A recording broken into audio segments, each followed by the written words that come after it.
to order and do a roll call. Heather, could you help us out with that? Sure. Let me pull up the list.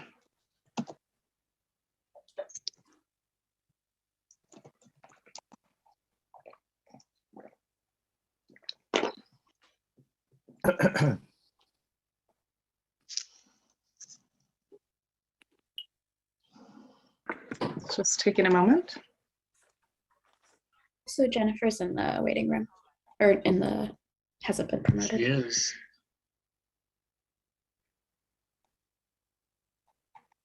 Where did she go? There she is. Hey, there she is. Hi, Jennifer. Hello. Wildly overdressed for this meeting. Sorry to be Look late. great. I dressed up.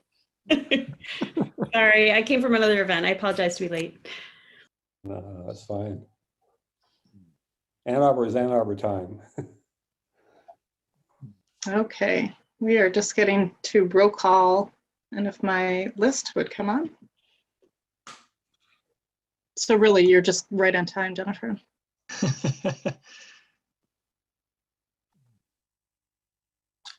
Well, my list is taking its time pulling up, so why don't we go with who I see here? We'll start with that. Jeffrey, honey. Hi, I'm Jeff and I live in Ann Arbor. All right. Councilmember Briggs. Here in Ann Arbor.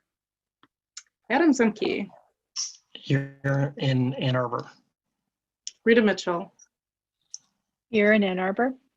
Frank Wilhelm. Here in Ann Arbor. Camilla Lazundia. Here in Ann Arbor. Sarah Hammerschmidt. Here in Ann Arbor. Alan Hamer. Yes, here in Ann Arbor, back from France. Welcome back. Thank you. Stephen Borgsdorf. I'm present from Ann Arbor. Great. Jennifer Cornell. Here in Ann Arbor. All right. Am I missing anybody? Alice Ralph is not here. And who else? Are we missing anybody else? I think that's it. Well, our city administrator, interim city administrator is supposed to be here. This is, I think, the third meeting he has not been at. Isn't he a member of this and supposed to be a regular attendee?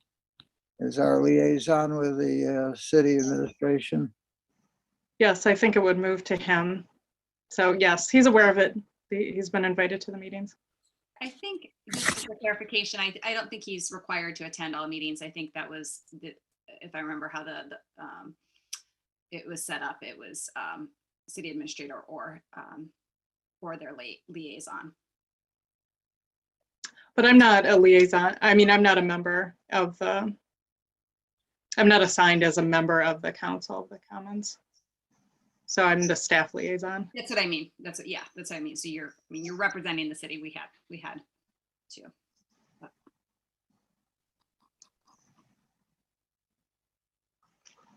But you don't have somebody that's sitting on the council from the city, it's from city staff. Just to clarify, that person hasn't been appointed. Well, that is the city administrator. The city administrator is one of the members of the council. Yeah. Right, So- or their appointee, and nobody's been appointed. We'll bring this up with the new city administrator as they are just starting very shortly, I believe.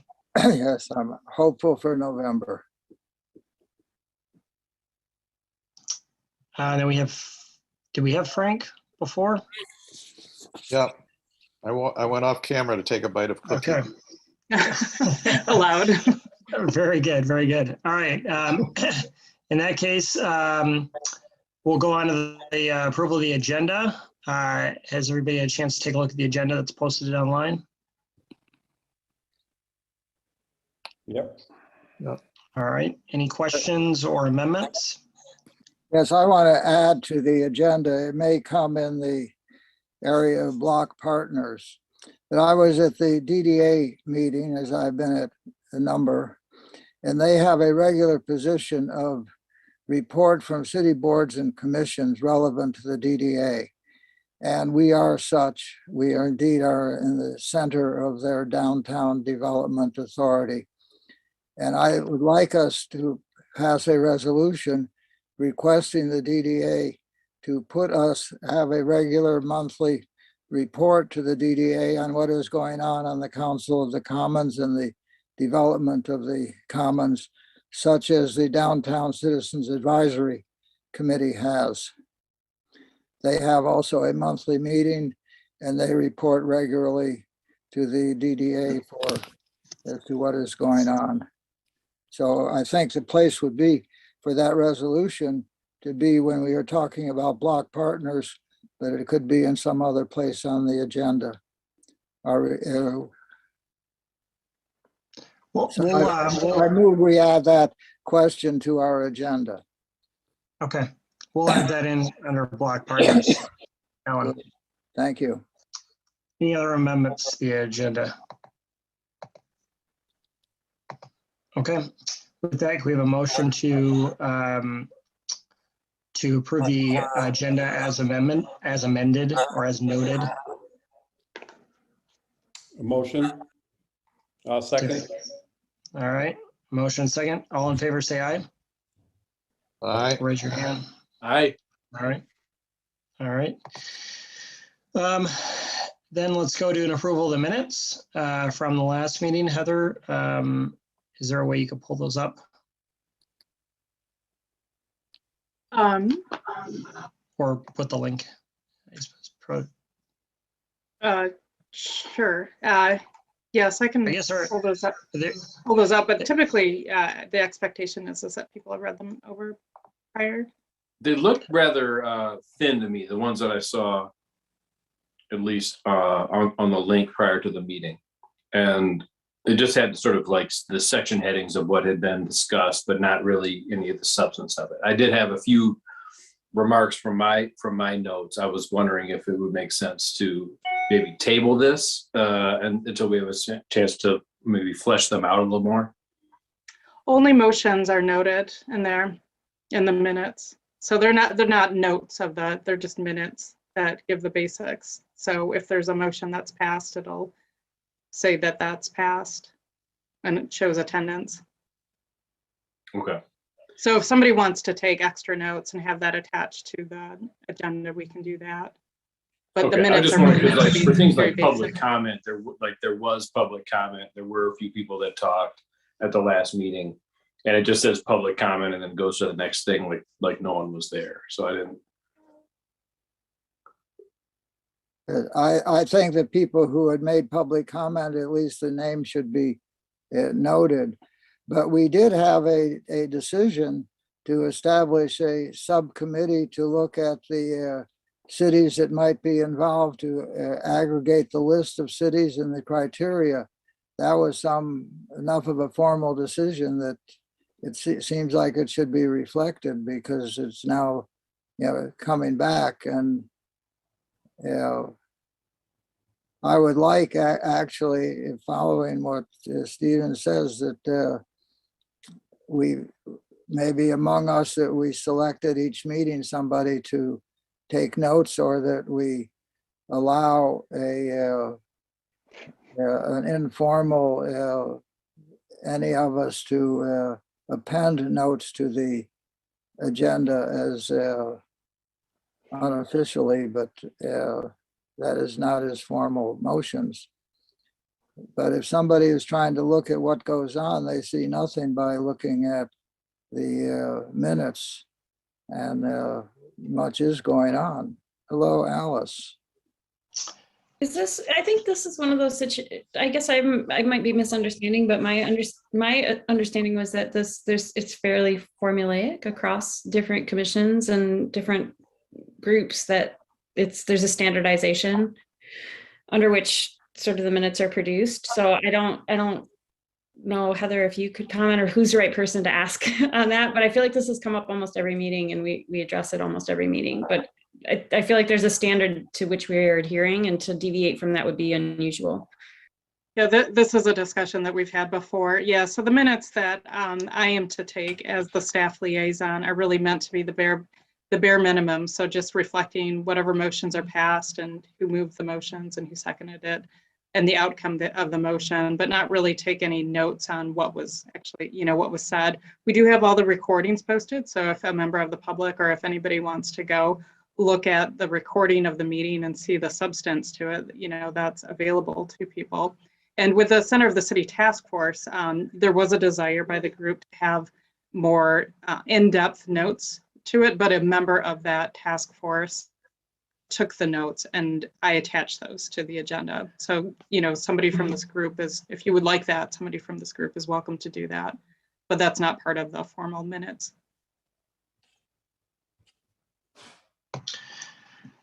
So I think we don't necessarily, and maybe I'm wrong on this at all, Stephen, but I don't know that we really need to table the minutes if that's the case. Do we want to go through the minutes? We can obviously bring up a scribe if somebody wants to volunteer to do that job. But Stephen, are you okay with going forward with approving the minutes? I haven't heard a motion to approve the minutes. I look at the minutes and I see just like a list of the same agenda items as we started with. Yeah, there were no motions at the last meeting. I guess to Alan's point, didn't we decide that we were going to discuss and identify certain criteria? I mean, I'm if someone wants to make a motion to approve the minutes, I would probably vote in favor. I've said my piece, but I'm not going to be the guy making the motion. I'll move to approve. Thank you, Erica. I'll second it. All right. All in favor, say aye. Aye. Aye. Any opposed? All right, motion carries. Are Well, are we able to, such as Stephen has notes and some note on what the decision actually was about appointing this subcommittee to determine, can we subsequently, any of us just attach notes as informal scribes to the minutes without having to go through calling them official? I think Heather just, yep, I think Heather offered that she'd be happy to add in any notes and attach them to the, in the public document area. I think if you have notes you'd like to submit, go ahead and submit them to Heather and she'll put them out there. Is that right, Heather? Yeah, I can attach those to the agenda. Can I just, when we've had this discussion in the past, I recall us suggesting that there might be concerns that each of us captured different components in the meeting, and that one of the reasons we didn't want to do this is because we didn't want to necessarily have sort of one person's version of the meeting. I mean, I get the point that it is nice to be able to look up at some notes and understand what's gone on in a meeting without having to watch the 2 or 2.5 hour meeting yourself. So I don't think the discussion is bad. I think I just am bringing up why we had previously decided not to go this route. Well, we could have kind of a side note dialogue on such questions. If Stephen has a representation of what this decision was and somebody else has a different view, that could be added on. And it seems we want to be more open and representative to ourselves and the public as to what the discussions are. I think just to weigh in a little bit on this, I don't think there's any harm with attaching somebody's notes to the in the public document area, as long as they're clearly articulated that they're notes from that individual. Yeah, sure. And so, I think as long as we're clear on that, that they don't represent the official record of the meeting, then I don't see any harm in this.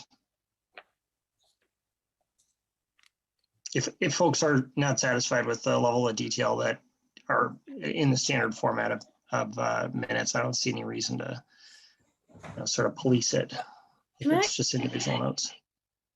I ask, Can I ask how the recording isn't an actual literal capturing of everything that's discussed in the meeting? I'm sorry, I'm not trying to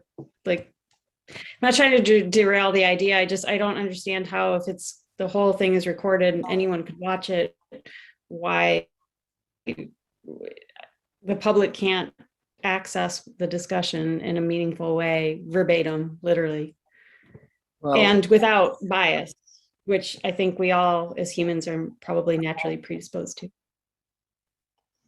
well, one is getting a quick snapshot with some clarity as to what the discussion was, and another is spending 2 hours to, watch the meeting, which few people seem to be interested in doing. I just have very modest goals. I was thinking like the minutes could reflect, if it says like public comment, it could say 2 members of the public commented about, and maybe not even about, 2 members of the public commented.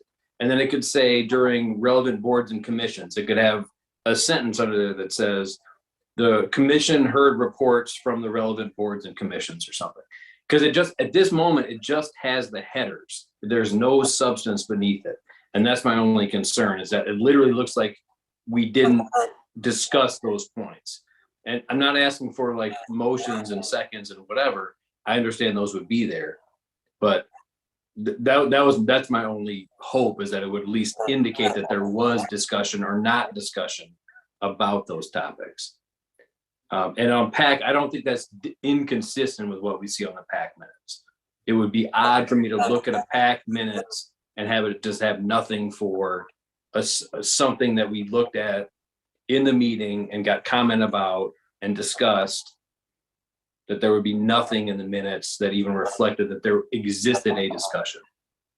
Not that it's a detailed log of everything that people said, but that's my only comment. And so I agree with what was said before. I don't think people need to submit their handwritten note. My little handwritten notes would not be helpful to the discussion, but so.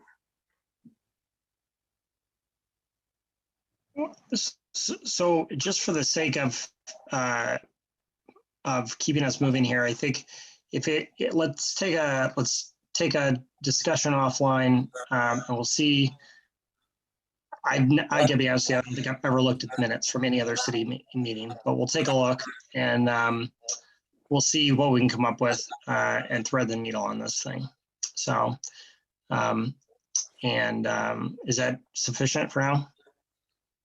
I will note that previously it was requested that I do note that when things aren't discussed, so I have done that in the past, just noted that when it, so you can assume that if there's not a note in there that it wasn't discussed, that would be reflected, but otherwise there was discussion on the topic. I'd like to just give a little more support to Jennifer's comment about our biases. If we get into one person or 2 persons or 3 persons who are consistently putting their notes in as their point of view, any member of the public could get a partial picture of the meeting, and the recorded, the video recordings give you a full picture. So I don't see that it really adds much to the recording. Just a quick comment. I think it would be helpful, and I don't know whether Heather or someone else could from City Hall could cite some examples of other commissions or committees have dealt with this in an effective way that seems to work over time. I don't know. We're kind of, I don't have a reference point how this is handled by other groups appointed by. Well, and I've never worked with another group aside from the Center of the City Task Force, and in that instance, the request was to have a member of the group to take more detailed notes that people approved at the next meeting to try to eliminate that bias. So one person took the detailed notes, and then it was either accepted or not at the next meeting, similar to minutes. But the direction that I have from the city attorney and the clerk's office is just the bare minimum. You know, I'm just to reflect what if there's any kind of decision, a formal decision that was made, like a resolution, or if or a motion, I should say, or if the agenda was approved or the minutes were approved. And then if the agenda was amended, for example, I would put in a note about what the amendment was. So that's the direction that I have. And if other people are doing it differently, I mean, there might be different styles, but that is the direction that I've been given. Yeah, go ahead, Jeff. Sorry, I was going to suggest, I always like experiments and research, right? I'm an academic. So I'd be willing to volunteer to do very short minutes next time to see whether we can do something useful for Stephen's purposes, and to see how objective I'm capable of being, okay? So if you want to take that offer, I'm willing to run an experiment next time and take the minutes. It's up to you guys. Just to break the logjam here. I'm comfortable with that. Well, I'd say give it a try. Why not? Can't hurt, might help. The one question I was concerned with, we did had some substantive discussion about, searching out relevant other cities and criteria that led to a decision and a intermeeting process. And it seemed like that should have been somehow reflected as a action of the group. Whether we had a formal motion for it, I don't remember, but we did have moved to a consensus decision that, well, let's go forward in that mode. So I'm going to suggest that we do take a look at this a little bit in between now and the next meeting. And Jeff, we can have a conversation to try and figure out what we're going to do. And if we need to make amendments to the formal meeting minutes, or Jeff, if at that point, we collectively decide that we want to accept your offer and try that. Does that sound like a fair point? I don't know that we're going to make any progress on this right now. Yeah, I agree. I just wanted to put that out there. It's up to you. For sure. Thank you. If it's okay with folks, then we'll move into public comment and see if there are any members of the public.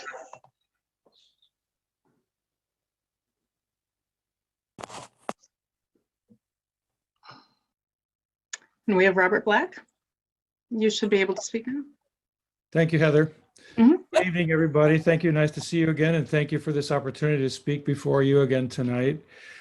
Since the inception of the Council of the Commons, I have watched each meeting steady progress to build common ground with more focused actions toward achievable goals. This is encouraging for those of us in the public and builds trust that the process is working well. I look forward to hearing more tonight about your research into other communities' experiences with their commons and how this will establish meaningful criteria to inform your next steps. Concerning next steps, I'm heartened by the recent events to activate the center of the city. While not directly associated with the Council of Commons, I want to acknowledge Alan and Odile Haber for their tireless year-after-year commitment to Peace Week and all that they do to build awareness of what I believe is an aspect of the Commons vision. More recently, the first Fun, Art, and Nutrition event came off as a great success, which you'll hear more of from Professor Henny tonight and also from Mr. Haber, some of the good feedback from attendees. I call these launch and learn events, where you could posit critical themes related to the center of the city development process that can enliven community involvement, while learning each time about the critical elements that will make this heart of the city unique to the world. I offer the following suggestions from my diverse experience with Ann Arbor and many other communities. I encourage you to set up a strategic task and time framework to guide your efforts. While individual tasks of holding themed events and researching other communities' experiences are important, I believe they are more effective when held in the context of a holistic visionary view. Number one, begin informal conversations with each potential partner on the Commons block. Seek to understand their attitude toward the Commons project, whether pro or con. Hearing their concerns now is an essential component of the next phases of your work. Specifically, seek to engage the AADL and its coming director to explore the wonderful new possibilities for public libraries that are playing out across the country. Number 2, lay out the criteria that you need to have in place to solicit RFQs, RFPs from professional planners, and pick a date, say June 2022, when this would be completed. Number 3, set key milestones to develop an emergence of solutions, 1 or 2 dynamic, compellingly articulated, artistically rendered design scenarios to put before the public, City Council, DDA, and other players in the Commons for their feedback and input. This all leading to number 4, set a time goal to complete a master plan for the center of the city by 2024. I wholeheartedly recommend this to be accomplished by joining forces with the AAPL's visionary project called Ann Arbor 200. Thanks for your kind attention and have a productive meeting tonight. Thank you. Thank you, Robert. Anyone else, Heather? No? All right, we'll keep things going then. We have a number of member news. The first one up on the list is FAN. And Jeff, did you want to talk a little bit about this or others? Sure. I got a little presentation if Heather will allow me to, Oh, sure. share my screen. There, you should be able to. Can I interrupt before we go that far? Is anybody else experiencing incredibly terrible feedback? Yeah. I'm so sorry. I don't know if it's a matter of us all being muted, but it's really distracting to, I don't know the solution. I just wondered if it was me. No, you're not alone. I've heard it too. I thought it was one of us or maybe Robert. Alice is raising her hand. Sorry. She's muted. Alice, do you want to unmute yourself? Yes, I'm getting the background noise too. Is everybody continuing to get it? I got it during, well, Robert Black was talking, but Yeah. I'm not hearing it now. Especially while he was talking, but Yeah. I got it. But when Jeff started to talk, I heard it as well. Otherwise, I wouldn't have. Okay, so I wouldn't have said anything, but then I assumed it wasn't related. okay, so can you hear anything now when I'm talking? Yeah. You. Oh, no, I feel it's very, for some reason it totally went away, at least on my end. Okay. So if I share my screen here, can you see this little document which you all have access to, obviously? So that's a picture of the signs that we put out, among others, several kinds of signs, and that's part of the garden at the Commons, or the library lot area, the library lane area. It has, kind of a description of what FAN is and promoting sustainable community and some icons and stuff. This is some examples of the kind of publicity material that we put out in advance of the event in various forums. We also sent this material to journalists and broadcasters and so forth. Kind of a general one outlining what we were planning for activities, highlighting the date, and it's a free public event, and giving the address, and 3 of the main attractions, if you like. And there's a different angle here with these other items, just to give you a feel for the material that we used. So as I go through this very quickly, you'll see pictures on my right, if I'm looking at you, of some key elements or key parts of the story. Some detail. We had approximately 200 people participate in the event, which I thought was quite reasonable, considering that the forecast for quite substantial rain and thunderstorms was there up until quite early in the morning. And so that could have intimidated a lot of people. But as I say, 200 people did show up. And this was during a 4-hour period. We were hoping to have more vendors than 6, but we had 6 vendors, which was good too. It was a pretty representative sample. We had some jewelry vendors, and we had nonprofit, sustainability, a power nonprofit, local power nonprofit.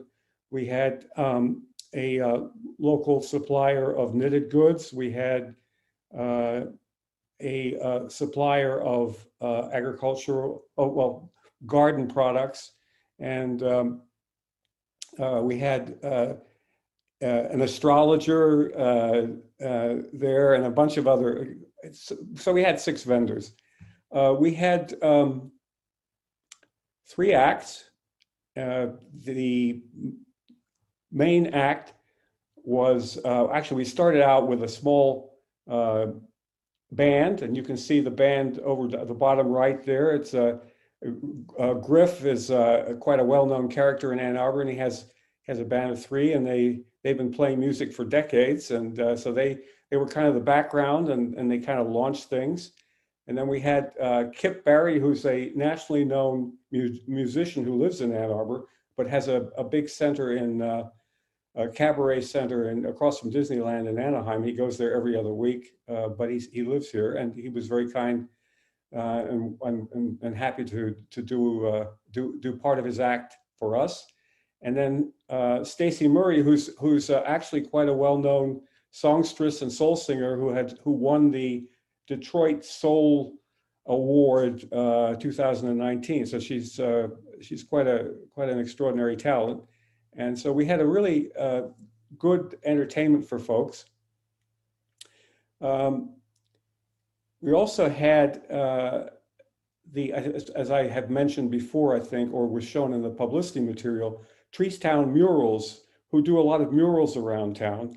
And they came and showed us how to do murals, and also worked with the kids who came and to do chalk drawings and street art on the site, which was really quite fun. And I'll show you some examples of that, or just a bit of an example of that in the next slide. We got an article from Ryan Stanton over at M-Light. Some of you know Ryan. He's a journalist and covers a lot of these kind of things.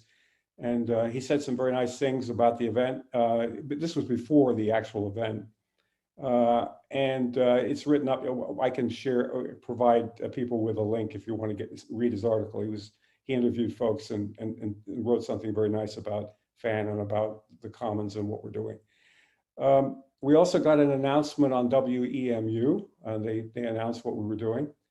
And we also did a brief street survey, 5 questions. Those will be made available. Alan will speak to that, of about 20 or 30 people. So we began the process of trying to get some feedback on our event, and also 1 or 2 questions on a sort of broader story. We had attendees of all ages, which was great. We had kids, we had quite a few students from U of M and Cleary and a number of other places. We had older folks and we had middle-aged folks, and it was a nice mix of the population. And of course, the weather gods were kind, as I said. They actually, during that 4-hour period, there was essentially no rain. And there was sort of rain before, and there was overcast and rain afterwards. But somehow the weather gods said, we want FAN to happen. So they let the weather be okay. Okay, so next slide here. So here you can see the kids doing some chalk drawing and stuff. That's down on the left-hand side under the guidance of Treestown Murals. And you can see people kind of milling around and going and looking at the different vendors. And I thought it was kind of cute and appropriate that we had that community commons little write-up or drawing by a kid on the concrete, just to give you a feel. And there you can see Kip performing in front of his audience. We had also, like I said, we had some jewelers. And so actually Stacy had a booth along with being a performer, and she's showing off her wares there. They were really beautiful jewelry made by herself and with her partner. And so I'd like to just reflect on the experience and to tell you some lessons we felt we learned from this experience. The first is we really needed maybe a little more or a fuller program and more media exposure. This is an experiment, a learning experience for a lot of us. I'm not a natural, well, I mean, maybe my personality is somewhat impresario-like, but I'm not, you know, skilled and trained in setting up or running these kind of operations. So it was a learning experience for me. And fortunately, I had Dana Queen to help me, who was kind of doing it more full-time than me. But we definitely need to flesh out our program a bit and be more conscious of getting to the media earlier. We were a little late off getting to the media. We should also have more kids activities and better staging. So the program went well, but it could have been more professionally organized. It could have been, there were some periods, some lull periods there that could have been filled with programming, and just could have been more effective and more efficient than I was able to put together. And of course, kid activities, it's great to do chalk and so forth, drawings, but there may be some other things that we could be doing with the kids that would be helpful. On the food side, we had some challenges. I had a food truck finally. It was really hard to get a food truck because for some reason, either they've gone out of business or they're booked up everywhere. And so in the future, you know, if we're going to have food trucks, I need to get a relationship going with a food truck company or two and book them well in advance. Of course, there was the whole issue of whether we should have food trucks at all on the site because of controversy about that with certain people. But, you know, as Alan will tell you in the survey, people really missed having food on location. We did bring some food to the event, some baked goods and so forth, but that really wasn't what people were, you know, some people liked that, but they were looking for food truck kind of food. And of course, we were not able to get local restaurants, which we solicited, and including block partners, because they're all understaffed. So it makes it a real dilemma for us to, if we don't, you know, if people don't want us to have food trucks and we can't get, you know, local food vendors because they're understaffed, we're in a difficult situation. So more perhaps about that later. I think our survey was fine, but it needs to be strengthened. We need we needed to get it going earlier. We didn't start till later in the event, and we had the 5 questions, and we'll see how those turned out. Alan will talk about it, but we could probably do things a little bit more professionally. And I would like to consult with members of the Council of the Commons on that, who I know have some experience in this. So I recognize our limited experience, but I think it's important to get feedback. And we got some very good and interesting feedback. Above all, I think it's important always to listen, educate, and learn from participants. So we learned a lot from talking to participants about what they want, what they're interested in, just talking to them. And we need to do more of that. We didn't do quite as much as we should have. We also, in future, I think, need to educate people about what this is all about, because quite a few people sort of understood, but they didn't really. And I think more of a dialogue with the participants would enhance, you know, our message to the community and enhance their understanding of what this is, what the Commons is all about, what the center of the city is all about, and what we're, you know, the divergent views about what's possible and so forth. We need to recruit, you know, sponsors and vendors earlier. Like I said, sponsors also. We had some sponsors. We had Holidays Restaurant who put some money up and are going to put some food out for us next time. They're a pretty well-known restaurant in town, and of course Adam was very kind in sponsoring us as well with his scooter company, and obviously the council of the Library Green Conservancy and the initiating committee were sponsors as well. We need to deploy more volunteers to count and observe what's going on. We didn't have enough of that going on, checking out how people were doing and figuring out, you know, more precisely how many people were there and what the breakdown was and so forth. Better sign and poster posting would be great. I think we did a pretty good job, but we need to do a better job. And finally, the library actually did help us. They provided some equipment, but we didn't have to use it in the end because the musicians brought their own, but they were very helpful. The staff at the lower levels, you know, turned things over and they really, you know, searched out stuff that would help us, like microphones and amplifiers and cabling, and they were ready to help in whatever way they could. And I think we need to further engage the library in our activities since they're our next door neighbor. Okay, and so here's the finale. This is the team that was involved in kind of making this come together. And of course, the garden was always a draw, and we talked a little bit with folks about that. All in all, it was a really, very fine experience, good experience. I think people enjoyed it, as Alan will probably speak to. And I'm very grateful for the people who came. And thank you for listening to me. As I say, the presentation that will be available is available. That's all I got, Adam. Thank you, Jeff. I think that was, it's wonderful. I ended up obviously not being able to make it because I got really sick over the weekend, so I apologize for that.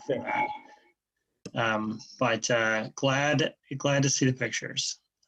Any questions at all for Jeff before we get into the survey? Oh, Frank and Rita both have their hands up. I don't know who was first.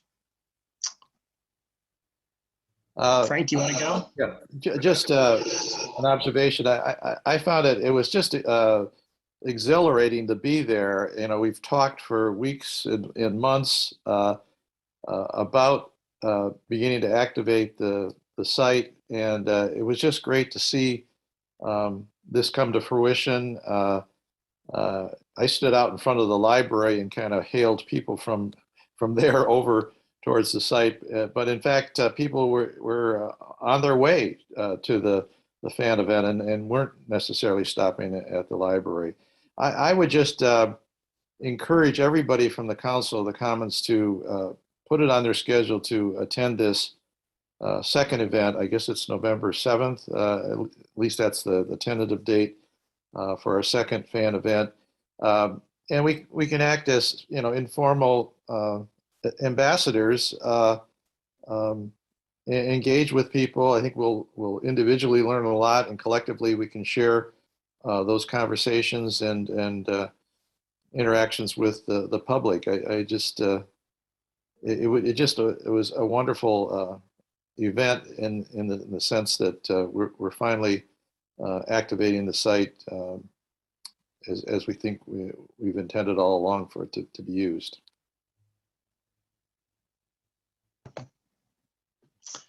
Rita and then Erica. Thanks, Frank.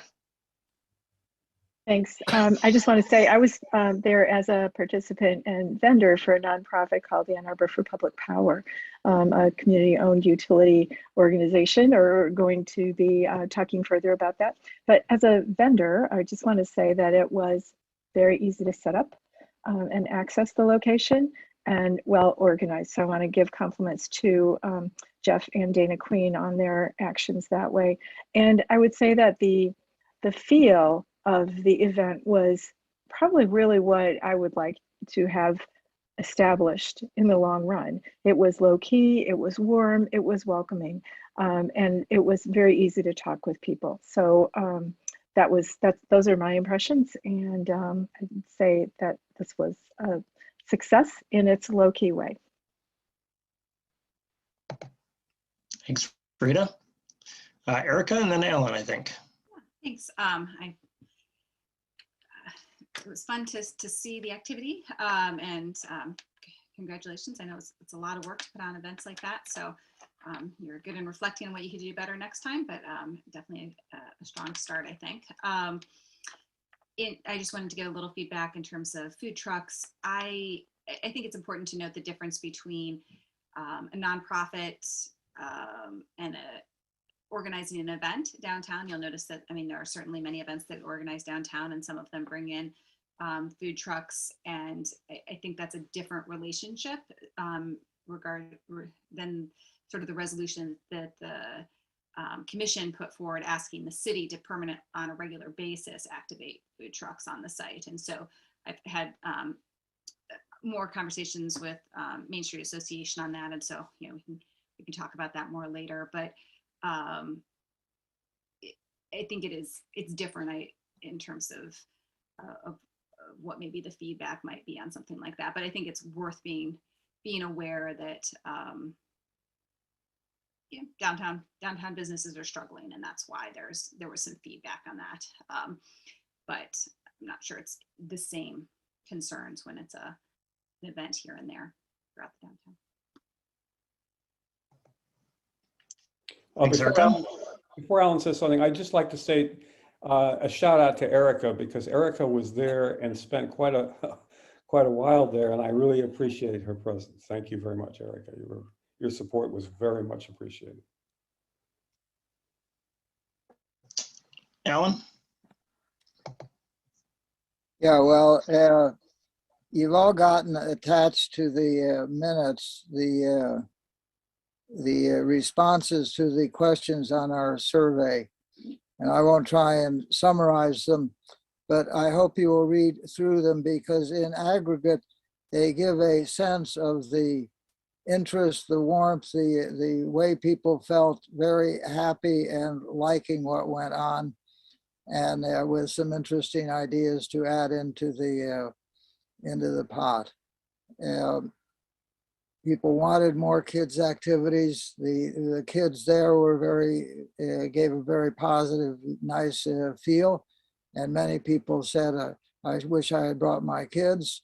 And the music was definitely outstanding, and that is an important part of some kind of event of this sort. And Stacy Murray, who's won the Jazz Singer of Detroit annual award a couple years ago, just blasted it out. Come Together. Heather will send it to you. 1 minute and 36 seconds of Come Together, and it'll give you a really nice feel of the positive energy that was all around the place. A lot of people, musicians, felt there could be more sense of how do we jam together, dance together. It was much more multicultural, multiracial than most things that I have experienced. Some old civil rights activists were there, quite a number of African Americans. A good feeling of this was an inclusive feeling of warmth and happiness that this was going on. We had a question, do you know what the Commons is? And many people said yes, and fewer people said no. And one person I thought the best was, now I do. And it was really a sense that coming into this experience, it was a manifestation of what the Commons is, of welcoming, friendly, happy, and definitely the sun shone on the event. I hope you will read the comments on the survey. Hardly comprehensive, but that's what people said. I didn't edit anything out, and we had a very good educational opening event, and I think we learned much for how to do it better next time. I think the cross-class element was very important. Somebody suggested that we should have a soapbox with a webcam on it so anybody can get up and say what they have on their mind for 5 minutes and let it be broadcast all over. Seemed like a neat idea. Somebody said we should have a fire pit and a council fire, and if that could be safe. But people were beginning to let their imaginations loose as to how to make this even happier for their own particular tastes. So that's what I want to say on the fan event. I would like to, as was commented the week before, I was involved in the Peace Week, and you got when that was happening, and subsequently on the minutes, an outline of that, and it gave several things I'd like to comment on. That we need a facility there that is an educational space on the Commons, and the Peace Week was very good with our Decadome, but also we need to make arrangements with the DDA for storage of stuff, chairs and tables and so on. It is a hassle to have to put things away at night and drive them away. There should be a facility that really allows events to easily to take place. So that's something that needs to be on our agenda, and perhaps when we come later on to talk about our block partners and our relation with the DDA, that question can be raised again. It was very positive, I thought, to have the place open for people just to pass through for a week and not have any cars. That should be the general state of affairs there as it was intended. So those are my comments on activating the commons. I think we're getting some momentum in that direction. And if everyone would put their thinking caps on as how to make November 7th, that's the first Sunday in November, even more interesting. And please do. It is a commoning event, and I think we could all, have a good time doing it more together than the smaller group that did it and did it in a very good way. And everybody who participated felt like they were part of a collective effort that was very rewarding, satisfying. The music was great. Just one quick addendum to that. What was interesting, the University of Michigan students that came and the Cleary students both said, "Jesus, I had no idea what you guys were doing. We're gonna bring truckloads of our friends next time." And in fact, some of the administrators got in touch with me from both institutions and said they were gonna have buses with students to come down to this.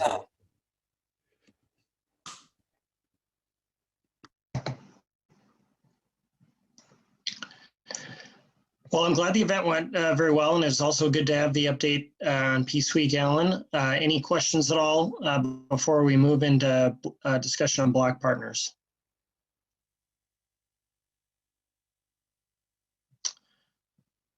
All right. Well, with that, we'll open up the discussion. I know, Alan did bring up the point about the DDA, but I know that we've had this item on the agenda, at least on a preliminary agenda, for a little while here.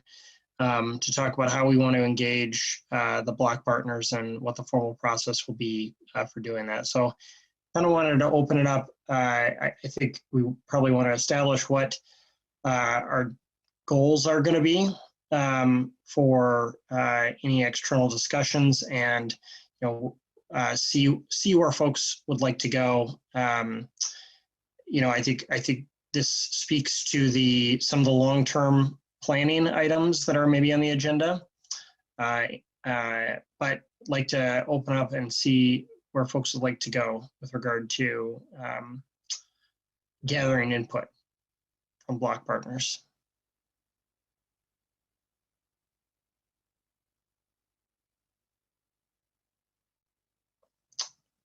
Alan?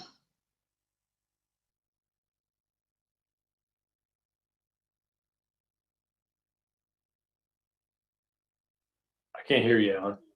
Alan, could you unmute yourself? Yeah, I hope I wasn't muted all the time I was talking.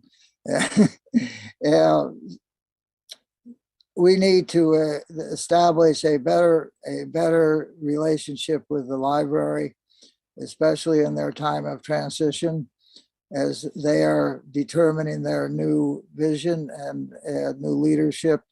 The Commons and the center of the city, which is their near neighbor, should really be sitting as close to the table with them as we can.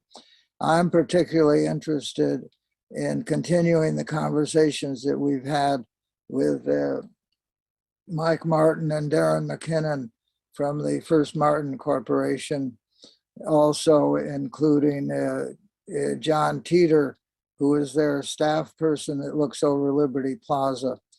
They've sort of adopted Liberty Plaza, but their property and their expansion vision of their property so intersects with what is possible and with high aspirations as to what we might be doing.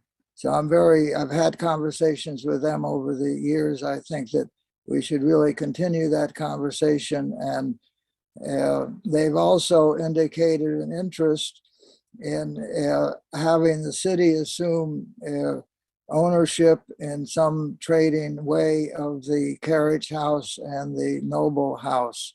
And the Noble House could be a very great asset to Liberty Plaza in terms of having a social service center and at least the accessible ground floor.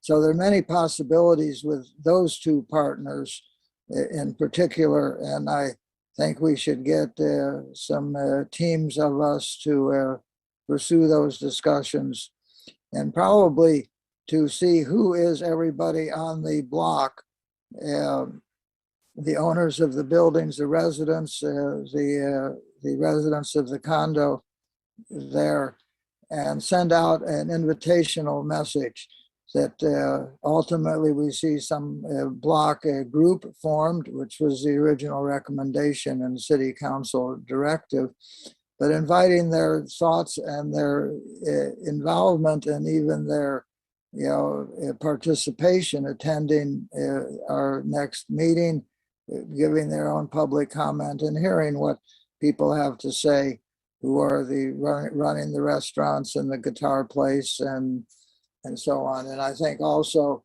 we don't the transit is across the street, but is very much involved in what we are doing and impacting us. And I think the same as the planning group that is working on the Y lot, we should consider them also as a block partner, because the buildings that are going up there should in some sense have a consciousness and an input into what we are doing, because we are their front porch in a way, and their green space, which will be very much needed for that new housing.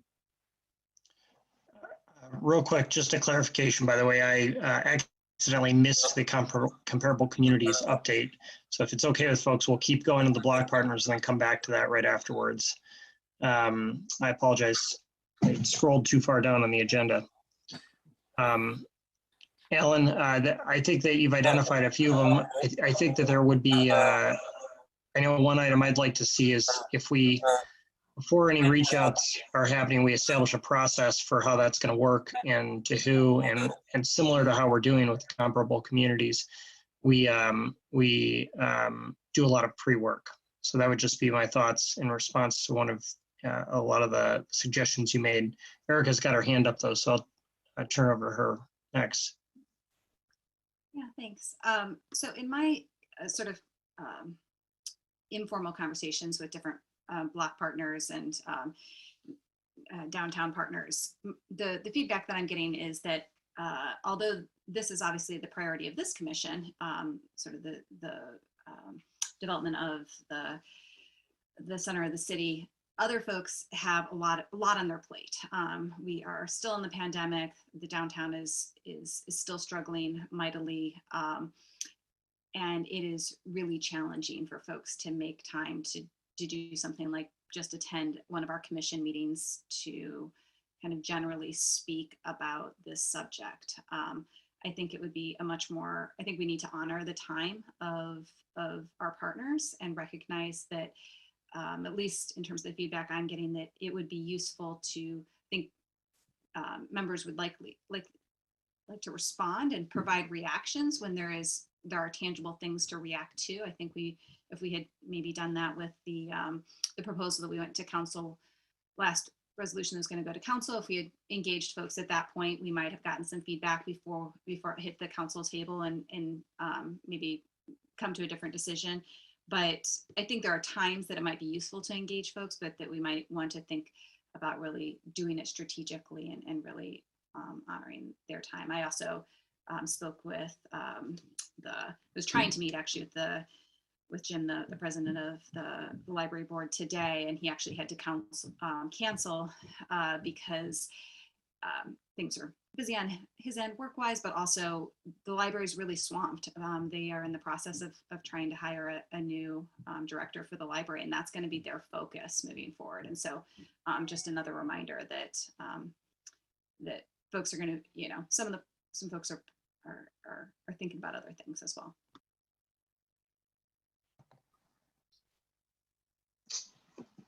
other questions or suggestions about block partner engagement? Frank has his hand up there. Oh, sorry, Frank and Sarah, I missed both of you. Frank, go ahead. Well, I think I'm unmuted. I'm wondering if we, the council, need to take some steps in terms of longer or intermediate or longer term planning and development work that we've talked about at previous meetings to get that process going. We do have some funding available to move that forward. And I think if we begin that process, and I'd be interested in Sarah's comments and Erica and Alice too, so that we have something to engage them about, at least in the early stages and as we move along. Because I think the block partners' input as that planning process begins to unfold will be absolutely critical. And so that's my thought.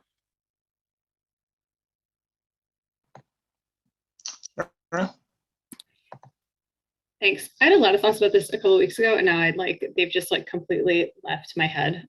But I think I guess I don't fully know the whole backstory with engaging the block partners. I know it was it came out of the task force report. They need to be involved. Erica, that was really helpful to know that you've been having conversations with them, and a good reminder too. I think that people are just struggling with a lot of different things right now. So certainly coming to a meeting like this to present to us probably doesn't make the most sense.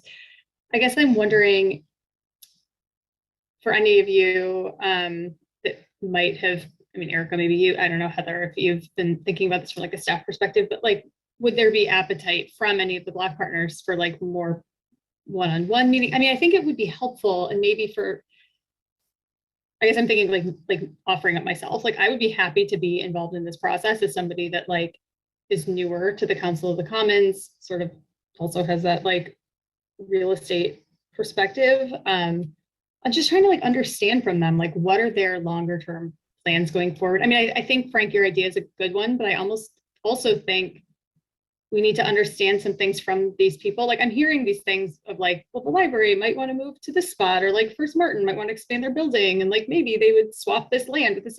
I feel there are a lot of moving pieces that we need to understand before we can get any sort of plan done. So I wouldn't want to make a plan and then have a block partner be no, because we're going to do this thing to our property and just completely mess this up. I'm not totally positive the exact right way to get from A to Z, but I'm wondering if we start a very small group, just trying to have those casual, informal conversations on their terms. That might be a way to start opening. Again, I have no idea what the conversation flow has been either previously or recently. But that's sort of I do think we need to engage them. I think they're incredibly important to the success of this effort. And I guess I'm not 100% positive the right way to do it, but I feel it needs to just be one or two people sort of designated to go and have these initial conversations. And I saw a lot of hands go up, so I will stop talking for a little bit. Thanks, Sarah. Jennifer, then Allison and Erica. Sarah, I don't know how to piggyback on that without just not making any sense, other than to say, how do we simplify it? Is it asking for people who are extremely busy and just trying to run their day-to-day, whether or not they're short-staffed, or trying to figure out, do they open during lunch? These are real concerns for businesses downtown. And then to ask them to give more of their time. Is there a way to do a survey and just even ask the block partners for some initial feedback? I don't know that asking them for individual meetings or one-on-ones, I don't know that that's necessarily the right route. I don't know the right answer. But I agree with you that it's a complex problem that we need their input. And I guess I just want to go on record as saying, I am uncomfortable with somebody saying, I talked to so-and-so and I heard this, and this was the feedback. I'm just uncomfortable with that. I think we need to hear from them directly in a way that is recorded and put into some sort of notes where it's not some sidebar conversation or something that is not, that we're asking them very specific questions to inform our decisions. I'm very uncomfortable with that. And then I think the second thing is I'm uncomfortable on the flip side with, let's just throw stuff at them and see what they react to. Like, that feels like an incredibly terrible, it doesn't feel like the most respectful way to approach this in terms of, you're our partner, tell us what you think. We're going to tell you what you should think or what we want for you to react to. That doesn't feel like the right thing either. So if we could even just, have we ever surveyed them? Like just this group of surrounding neighbors, to ask them specifically a group of questions that they could react to about usage, about, what would increase their satisfaction with the space. I think that there's probably a way to solicit their feedback at a very base level that's a step above where we are now. Thanks, Jen. Alice, then Erica, then Alan. Yeah, occasionally I come across an idea that I think, oh, gee, if we could just have that here. And one of those ideas recently was, I was doing some research. It's one of those serendipitous things. I ran across a site for an organization that libraries belong to, I believe. I'd have to go back and figure this out.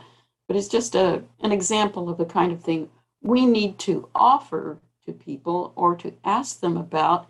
Hey, is this of interest to you? Because it sounds kind of interesting. Can you give us your perspective? Because we can't always be going asking for them to do something for us. We have to figure out how what we do can be of value to them. And the only way we can do that is to figure out what their values are.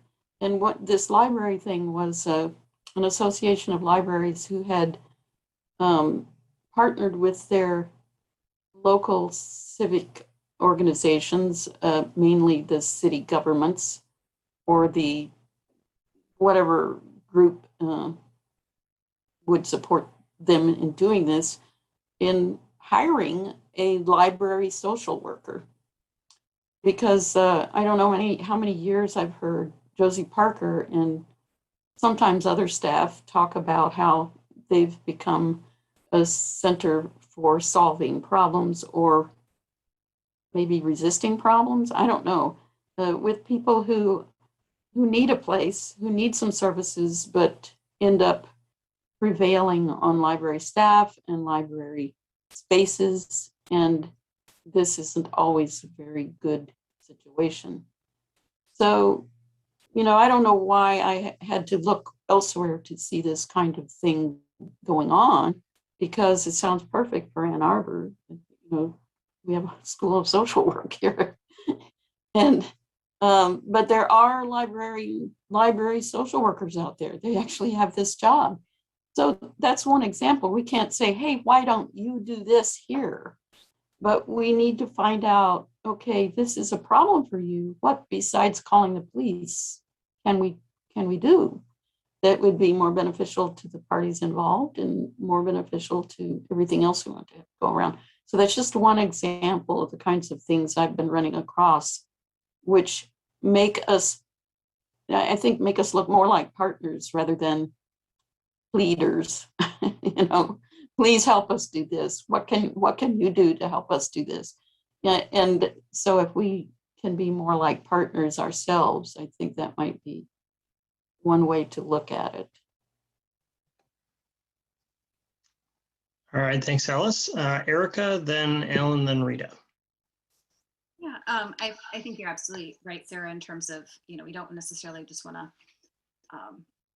throw something at the block partners and say, hey, what do you think? And bring them in at the end of the process. But I guess my thought is, in terms of some of the feedback I've been getting, is just being strategic about when we engage them. I would think that a way that would be really beneficial for us to engage them and get their feedback in a meaningful way is one of the reasons I'm so excited to get started on the design process at some point is, once we get that RFP out there and have a firm contracted, we can easily then have stakeholder engagement. And that's a big part of design, right? Is then we would engage the block partners in, early in the process and, multiple times in the process saying, okay, what are you,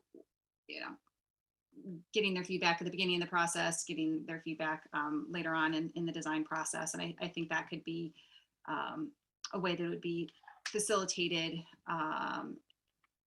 in a meaningful way, and that their feedback would be captured and utilized effectively. So that's how I can imagine in the near term getting information. And there may be certainly other ways to engage with them, but maybe there are a few key entities that we might want to have come in and provide some sense to us about what their future thoughts are around development on the block. But at least from the my conversations with the library, they are pretty occupied right now with their own issues. Thanks, Orca. Alan, and then Rita. And Frank. Yeah,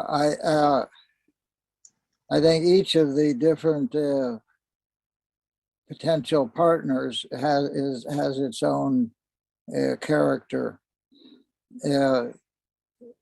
During Peace Week, a woman, Pat Flower, came to park on the Commons, and I said, well, we were having Peace Week here, and she said, oh, I shouldn't park here. I said, you're very welcome. And she's part of the historic district oversight of the Kemp House. And I told her what we were doing, and she said, this is all very interesting and very relevant to our thinking. And it seems like we should be tuned in to when the Kemp House has their meetings, and somebody should go and attend and simply tell them what we are doing and invite and learn more of what they are doing and make a channel of communication. In relation to the library, I think we need to attend to what is going on there. But as for a social worker, I had numerous conversations with the School of Social Work, with which I used to be connected, as to whether there was a faculty person who would supervise a student social work placement on the library lot and in Liberty Plaza, that there actually be somebody there who is attentive to problems and learning the situation. We didn't find anybody as yet, but I think that is part of the approach to having more eyes on the place and a helpful service-oriented capacity. I'm particularly interested, though, in the DDA and in the question of the agenda. I propose that we adopt a statement to send to the DDA that we request as a city board and commission to have a voice in that agenda item as to what is going on in the Council of the Commons, comparable to what the Downtown Citizens Advisory Commission has. And we have, in the 36 months since this land was declared as to be developed in perpetuity as a central park and civic center, as a commons, the DDA has not had one public discussion to recognize that has happened. We need to become part of their process and be recognized. So I'd like to move that. Particularly, I want to see us promote and reinforce that the parking, they should see how to remove the parking. They are now in the process of finding a new parking operator. They have 9 corporations that are vying with Republic Parking to undertake their parking contract, which expires next June. And they need to have some sense that they are cooperating and coexisting with a development in the center of their authority area that so far they have not recognized. I would like us to have a regular position such as the Downtown the Citizens Advisory Committee, to report monthly at their meeting as to what is going on here. Might be a little report, it might be a big report, but we should be in their picture. And so far, for whatever reasons, they have not allowed this question on their agenda in 36 months. Ellen, before you make that formal motion on something here, I'd like to see if we can let others comment and finish out the comments. So we can finish out a discussion here, if you don't mind. No, I don't Okay. mind. All right, thanks. I think it was Rita and then Frank, if I recall correctly. Thanks. I just want to say that from my perspective, the engaging with the block partners, I would like to see it as being something that we hear from them, some things that they think they could gain from us in terms of value. And I don't have any characterizing way to describe that, but what we want is to enhance the area, I believe. And I think that earlier someone mentioned something about structure in terms of what we would present. I think that would be good. And so that's kind of really where my thoughts are right now. That's all I want to say. Thanks, Rita. Frank? I want to kind of harken back and really playing off something Rita just said now. Sarah, I view you as our expert. Your urban planning background, the conversations we had when we were walking the site about the economic value to what we're trying to create to the business community, commercial, residential, etc. So I think you made an offer, maybe 10 minutes ago, and I don't want to pass that up. And I'm not quite sure what the offer was, but I would like to, maybe offline or whatever, talk a little bit further about your idea of and a role you might be able to play and others. And then about the library, I think this is, and I understand at some level, probably not the level where the rubber hits the road, the stress and strain that all activities in the downtown are experiencing. But this is the moment, I think, where in a constructive way, groups like ourselves and others in the community need to engage with the library as they go about the process of selecting new leadership. And I assume that there'll be a process where the public can be involved in that in a organized way. And I just think rather than pulling back, I think we should look for constructive ways to engage while this important decision is being made about future leadership. Alice, you've got your hand up, and I'd like to make a comment too at some point here. Alice, go ahead. You're muted, Alice, I think.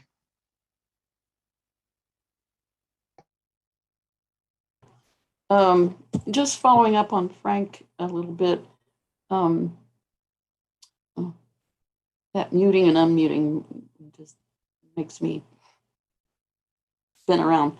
But if we could go, years ago, in fact, what led me to run for city council, or maybe, I don't know which came first, the decision to run or this whole, I spent about a year and a half going to DDA committee meetings, going to the library board meeting, going to all of these different meetings and simply listening. And I got to be so annoying, I guess, to the DDA at that time. They, I would show up, it's a public, it's available to the public. Nobody says it's private. And I'd show up and I'd just, take a seat and listen. And I think we don't do enough listening. I think we go too often with an ask. And one way we can know a little bit more about these block partners is go and listen to their boards, go and listen to what they talk about and understand what they're facing. Even, I don't know, it's a private group, I guess, the Main Street Area Association, but what would we learn if we heard directly from them talking about their situations. Maybe that's one thing we should do, just occasionally drop in on a meeting, especially the library board as they decide what they're going to do for their leadership, the DDA, what they're going to do for a new executive director. And we have a new city administrator coming in. I mean, the stars are, I don't know whether it's aligning or misaligning, but all of this leadership change is pretty interesting and seems to present an opportunity that we don't want to blow up. We want to learn as they go through what they're going through, and maybe be able to participate in some way should they ask us to. There. Also, I think that's a really good point. I too agree that I think there are a lot of this period, as we're hopefully coming out of COVID, but certainly what COVID has done, I think, has rocked a lot of standard norms for organizations and for just the normal way of doing things. And so I do feel like it's created a period of thaw where maybe we can change things for the better in a lot of ways. We talk about this a lot in my day job too. And so I agree with that sentiment. Listening to everybody's comments here, I certainly, I feel like one of the things that I've learned in this subcommittee that we've been having meetings with is that with a lot of good planning and good questions by people, you can get to what I hope will be a really productive first discussion tomorrow. I almost think that model maybe lends itself some things for this outreach too. And so, I feel like, I don't know that we want that same subcommittee. I almost want to ask Sarah if she'd be interested in chairing this other subcommittee on potentially the same type of research, but maybe in a little different way and it being totally local. But I feel like we've learned a lot in the discussions we've had to create this outreach effort for the other community comparisons. I just feel like there's a lot that we can apply from that learning experience to this. And I realize that not everybody has participated in that. We're going to get into that in a few minutes, I think.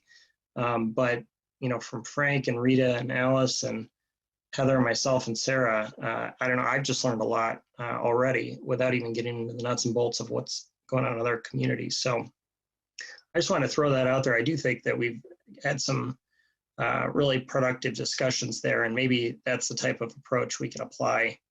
I like that comparison you're making.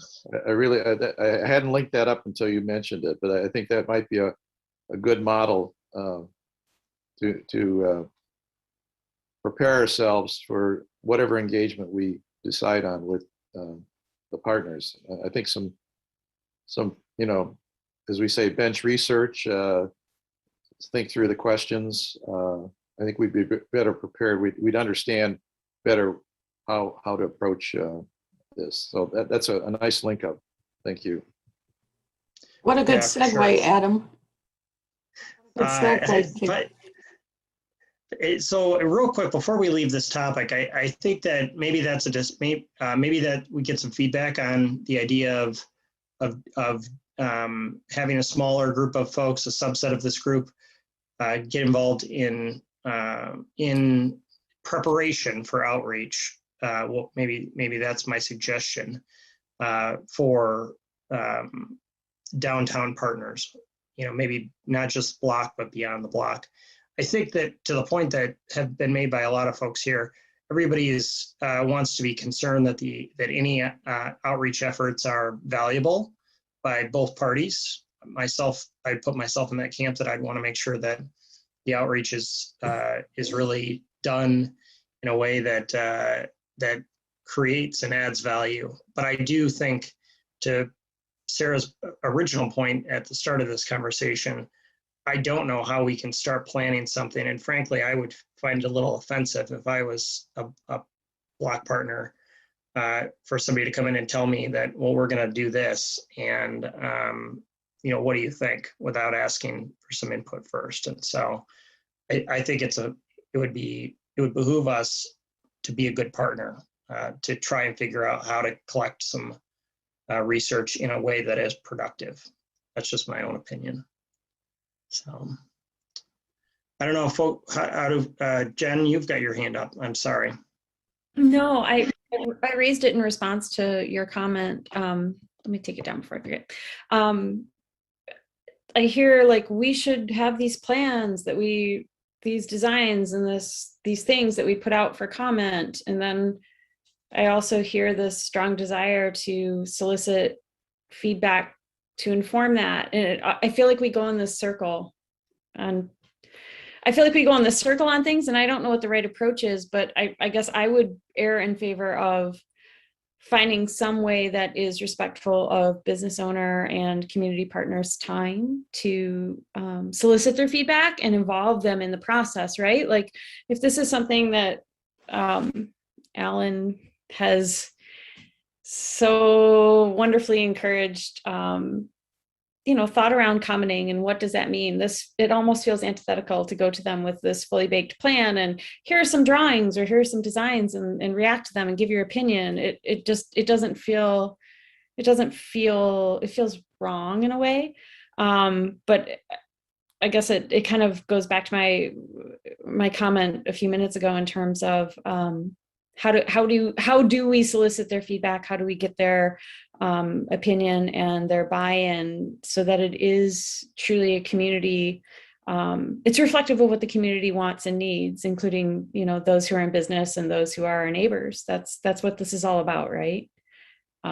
So that's hat tip to Alan for getting me to think in that way in a very meaningful way. But it just brought, I think, a little bit of a pause in this conversation for me in terms of thinking. I agree with that. Jeff, you've got your hand up.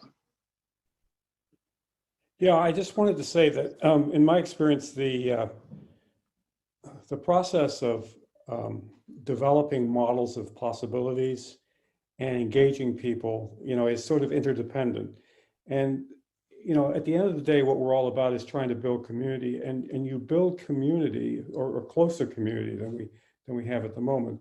You tend to build community by engaging with each other in an exploratory process, in a research process, in a discovery process, in an adventure, in a what would be the word, a quest, and so we're kind of on a quest to discover a new kind of community for our city, or to make our city better by developing new kinds of community.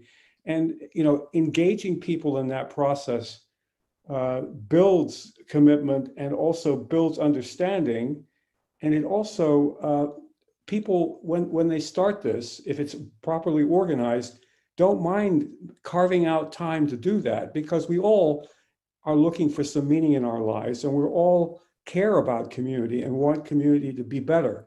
And I don't think that the block partners and other folks out there are necessarily going to be reacting negatively, as long as it's framed in a way that is an exploratory process where they get some idea of what our longer term goals are, and they see it as a joint exploration towards building community. I think if we can get that message put across, we'll find the way to work together. We'll find the way to engage their time productively. That's just sort of a general statement. Thanks. Thanks, Jeff. Sarah? Thanks. Jeff, you calling it exploratory and discovery process resonated a lot with me. I think that's exactly how I've been trying to think of this. It's like bringing them in, first identifying these block partners. So Adam, I really liked what you were saying, making those connections between sort of what we've been doing on the other subcommittee. Did I get muted accidentally? Yes, sorry. we would sort of do that bench research and come up with like the list of partners that we want to initially engage, and like kind of go through like some of the backstory and the history before we just like go at people. I assume, Adam, that's sort of what you were thinking. Yeah, but I think like having those types of like discovery conversations with partners that want to engage with us, I think that's sort of how I was envisioning this going, because I mean, even if they were talked to or brought into conversations as part of the whatever came before this Council of the Commons, that the name I'm blanking on, that was a long time ago at this point, and things have changed dramatically. So I think it's worth like reviving those conversations in ways that are comfortable for the Black partners and for this group. So I think thinking of it in terms of like that sort of discovery and exploration, to me, makes a lot of sense. And I would hope that these partners would want to engage with us, because I really do think that like if if the public spaces on this block are created like in a way that I think all of us hope that they are, it should be beneficial for, you know, not just this block, but like well beyond, but actually financially valuable for a lot of the people that own property on this block. So I think that there's a lot of like mutual interest in getting this right. And so I would hope that people would want to start having these conversations with us. And I think that after these initial conversations, you know, we can engage them however it makes sense in like starting the design process as well. But I don't know, to me, I think those like initial exploratory conversations would be really useful with whoever wants to have those with us. Thanks, Sarah. Alan, and then Frank. You're muted, Alan. Alan, you're muted. Unmuted, here I am again. Exploratory conversations, yes, with everybody as we go along. As I said with the meeting, Pat Flower from the Kemp House, come to our meeting, tell us what you're doing, let's talk, let's learn from each other. And so we just have to begin the conversation. The question with the DDA is a little more formalized, because they have a specific authority on what we are doing, and they're exercising their authority by ignoring their capacity to be helpful. And we should have a place like a Board of Commission on their agenda. So we begin in a formal way to have a communication that can be expanded in many informal ways. But the continued non-recognition of the center of the city on the group that has downtown authority in the center of the city should not be acceptable. We should just ask, can we be a commission that would report monthly as to how we are doing? And that would certainly stimulate further conversation and might find us a way to see how in the affordable housing and economic development partner group that we might have something to learn from what they are doing. I attend their meetings. I know what's going on, but they have blocked consideration of what is happening in this area from their agenda.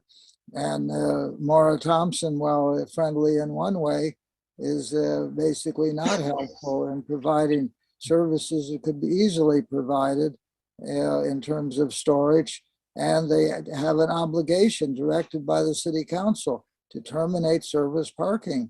And they do it when the garden is happening. They did it when we had a specific activity for Peace Week. But that should be in their consideration, particularly as they're now talking about switching their parking operator. So that specific proposal that we ask to be a city commission on their agenda in their monthly meeting, I think we should pursue. That's not to say that we shouldn't have conversation with Maura and other DDA members and learn what their other interests are and so on, and similarly with the library, and similarly with Jerusalem Garden, and with the Denali building residents, and with the Martin Company. But formally, we should have a relation with the Downtown Development Authority, such as other city boards and commissions are built into their formal organizational process. So Alan, real quick here, I want to be conscious of the fact I think it's probably counterproductive to kind of go after the DDA like that a little bit. So I think it would be, I understand your frustration on this, but I think that there's been a lot of really good conversation here about trying to engage the block partners in a really constructive way.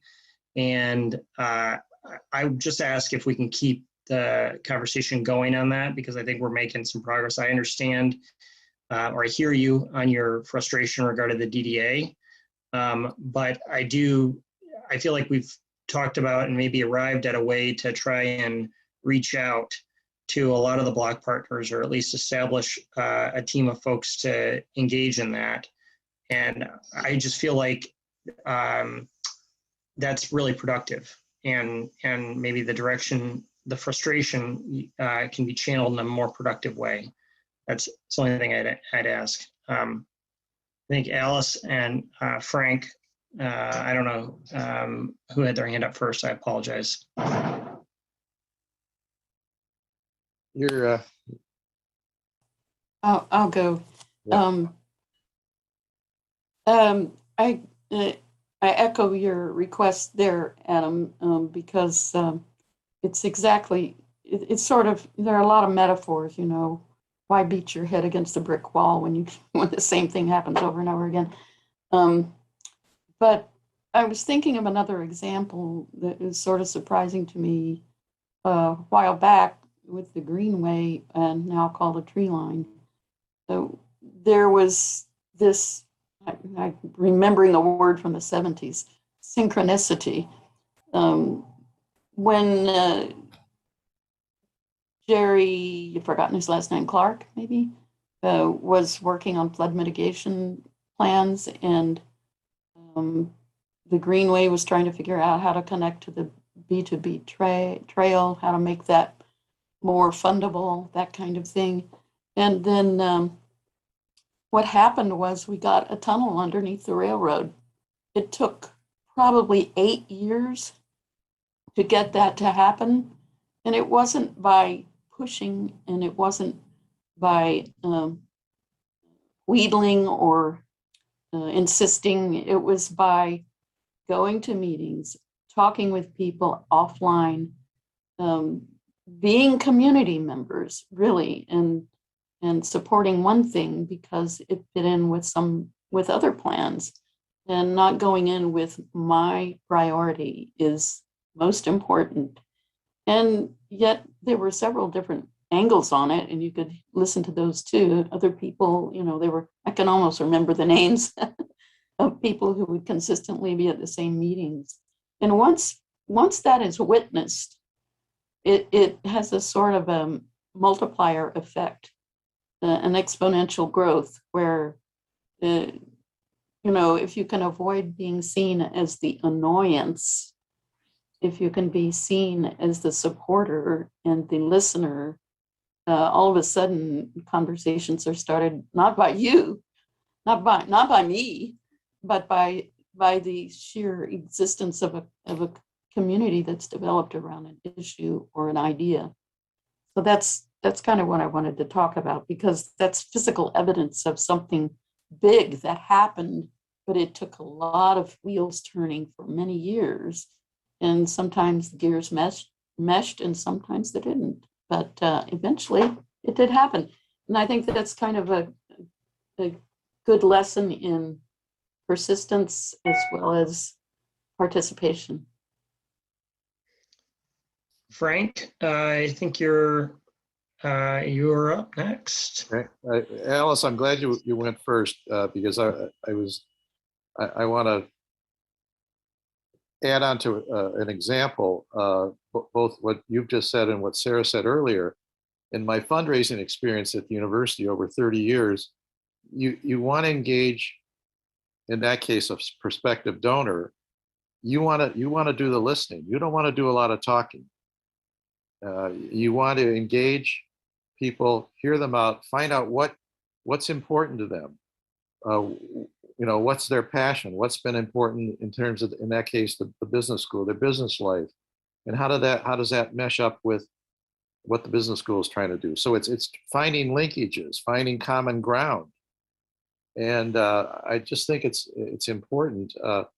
What happens at the end of the day is that the people and organizations you engage begin to take a stake in a shared vision.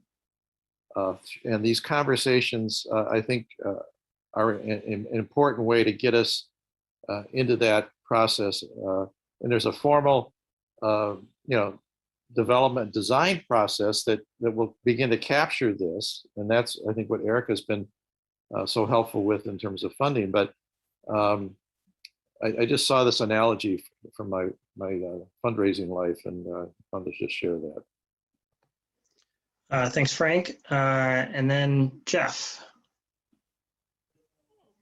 Yeah, I just wanted to add to that and just say briefly, the old academic, there is actually a discipline that covers this. You guys are describing what the IDEO folks and Stanford Design School call design thinking.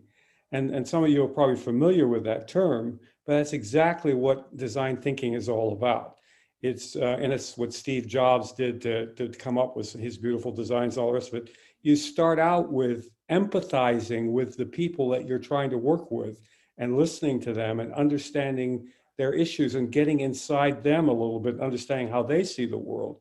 And you begin to identify what problems they're trying to solve and what issues they have. And then you are able to formulate in a disciplined process, and there's a whole process for doing this. People teach design thinking, I do myself. And then you go to a set of design possibilities or alternatives that reflect that experience, that ethnographic, if you like, empathy, ethnographic, understanding of the other. And then you have these different possible options for addressing the issues and challenges that people face. And then you run a series of experiments to test out which one of these options makes some sense. And you get feedback as a result of doing that. And it's a continuous process, and it's not sequential. And you gather data, and then you adapt, or you move to maybe a different option because the particular experiment didn't work out very well, or there was a better way to do things. And you arrive at then some kind of end product that everybody has been involved with. But it's a highly disciplined process, and I think it's well worth people taking the time to look at how design thinking, works. And essentially, what's being described here is that. And I'm happy to maybe at some point discuss that a little bit with folks or send out some material on it. So I'm going to make a suggestion, hopefully to take us to kind of a next step on this item. Sarah, since you so nicely volunteered, I think maybe we want to take you up on your offer to try and, think about what you think, if it's a smaller group of folks who are interested, or what you think would be best to try and start a process for engagement. And then maybe we can invite others, kind of like we did with the other subcommittee, into that process. Are you okay with doing that? Are you willing to do that? Yeah, but so wait, what are you thinking the first step is? I mean, I think with the last one, did we have people say that they wanted to be involved? I think if folks would like to volunteer, and then I to inserted join myself Sarah into that process. Yes, you definitely. I'm hoping you inserted yourself, and if others would like to join, I think that would be great too. I'd be happy if you were willing to take me on to help out, if you're interested. This isn't my I'll balance out, Jeff. I'd be happy to balance out both of your smarts. Heather, are you writing this Eric down? Eric had her hand up too, I think. So that's 4 right there. So that's and then we can always, others. It was Sarah, Jeff, Jen. Oh, it's Erica and Alan. Sorry. And then we can always add folks, as folks would like, but maybe that'll get us started on a process. What's the number where you don't have to notice the meetings? I think you're at it. It's 5. Yeah, 5 is it. There's I some want, question actually right now about whether subcommittees need to actually be formally noticed that we're trying to sort out internally. yeah, I think our enabling ordinance, or whatever you call that, I think that we're allowed anything under a quorum. Any number of committees, any number, and as long as they are not more than a quorum, not up to a quorum. So. Well, there's an internal discussion at NET right now about that interpretation of that, whether subcommittees need to actually be noticed or not. So I'll keep you tuned on that. And if there's a difference between working groups and subcommittees. Right now, the group that's doing the exploration, I would consider a working group. It's not really a formal. Well, I think we should use the right term that allows us to do what we want to do and follow those guidelines. But yeah, I think Sure. But yeah, so at baseline, keep it under quorum. But I even had a question about how we're going about this. My understanding is that so far we mostly have done Zoom meetings with other people. Have we done any in-person meetings with, the community's explorations? Were those all Zooms? Actually, we haven't done any of them yet. So why don't we transition to that real quick and maybe turn it over to Frank and Rita to give just a brief update on where we're at on that, if that's okay. Because I know we're still struggling with pandemic behaviors. And I want us to be sure we're all on the same page and it's the best way we can do. For sure. Frank or Rita? We were asked to send out a list of organizations or people that we thought should be consulted. Was that ever consolidated or shared or whatever? Remember, we each one of us sent out something? Yes, it was. And so, well, Heather, real quick, do you want to talk a little bit about the buckets of questions, and then Frank and Rita, or either or, could get into a little bit about what our first steps are going to be? Sure. Yeah. So the buckets of questions ended up being the partnership, administrative structure and operational model, financial structure, equity and inclusiveness, and site development, and then after development, what happened after development.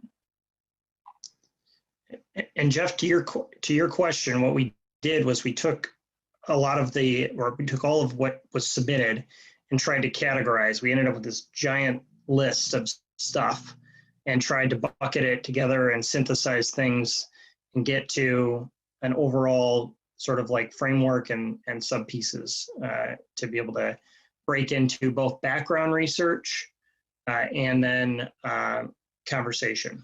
So Frank, do you want to highlight a little bit about that effort? Yeah, just further background, I think this all started either at the August or July meeting. Yeah, the idea, which I may have suggested, others I'm sure did too, that we really need to learn from successful situations in communities, either in proximity to Ann Arbor, or they could be in other locations across the country. And so we formed this group. It's myself, Alice, Rita, Adam, and Sarah. So everybody, and Heather has been generous with her time to have joined us for our meetings as well. And we developed a set of topics and the questions, and we took the input from the broader group on potential communities. And I think we've settled initially on Detroit and Plymouth, and we decided to go at it one at a time and to have the entire group of 5 be involved with Detroit, and we'll jointly learn from that, interchange. And we are also encouraged by such a robust, engaging response from a gentleman by the name of David Cowan,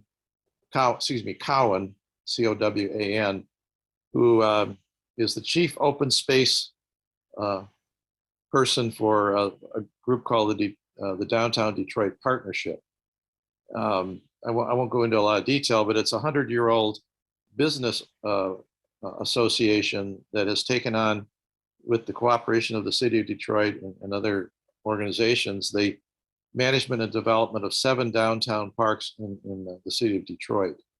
And tomorrow afternoon, our group of 5, are going to have a up to 2-hour Zoom meeting with David, and we're going to address those topics and get into those questions. And I think,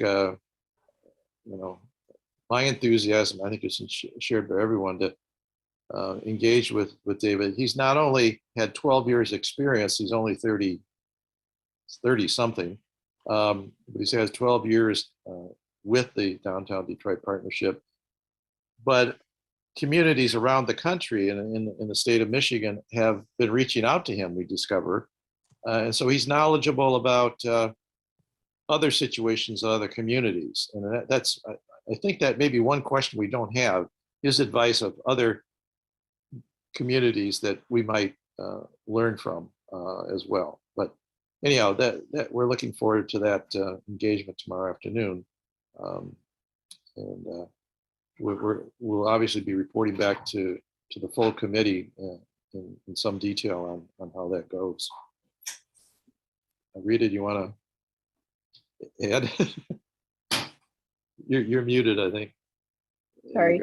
Yeah, actually, I don't have anything to add. That's a great summary, Frank. Thank you. Thank you. Thank you for doing that. Remind me just of the time of that meeting tomorrow. 3 p.m. 3 p.m. Okay. Okay. Yeah. There actually had been an earlier engagement with David, we discovered a couple of years ago. Will Hathaway and a fellow by the name of John Floyd and I think Jack Eaton was involved, and they actually went down there and met and toured, but things happen, and here we are 36 months out. But he's been extremely generous with his time, and he knows about Ann Arbor. He has family here. He wants us to succeed as much as they've experienced success in Detroit. So got a couple questions for you. I think Eric goes first and then Jeff. Great to hear this moving forward, and it's exciting. Sorry if I missed this part, but how is there going to be a process for recording this engagement so that we don't necessarily revisit in a couple more years and ask, just that we're keeping track of what the good information that they're sharing with us? Is there kind of a thought on doing that? I think that's a Heather question, but I assume that this will be a Zoom meeting, so it could be recorded, but we would need David's permission to do that. So assuming that he's comfortable with it, we can record it. But then also my assumption all along, and members of the working group can confirm or not, was that they would develop a written report about it that would be attached and given out to the full group. Yeah, and things, even though the contact was made 3 years ago, things change. Yeah. And, it's not going to be that useful in a year or two. Yeah.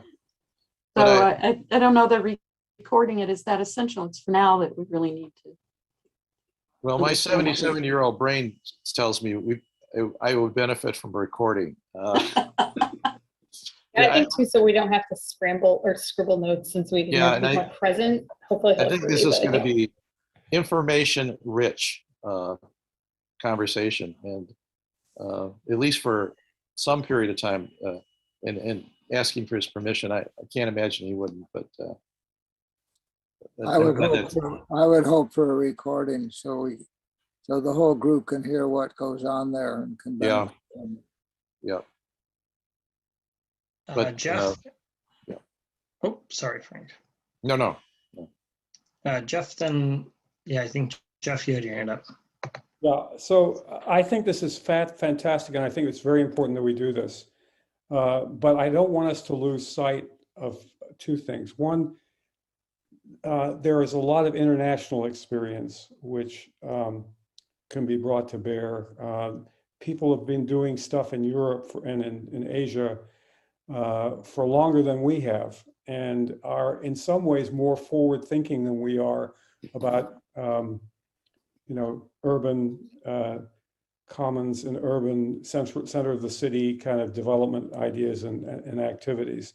So I don't want us to lose that kind of input. I don't know how one would collect it. I had identified a few people that we ought to consult who know a lot about that and who've been engaged in it in Europe.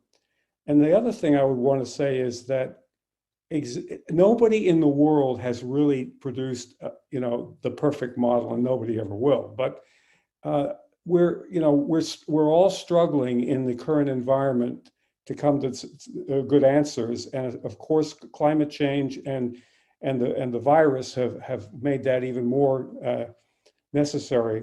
And so I would like to add, if you like, the sauce, that should go on to this beautiful work that you're doing, ought to be an international dimension and some of the visionaries out there who are trying to imagine better solutions than anybody's got right now.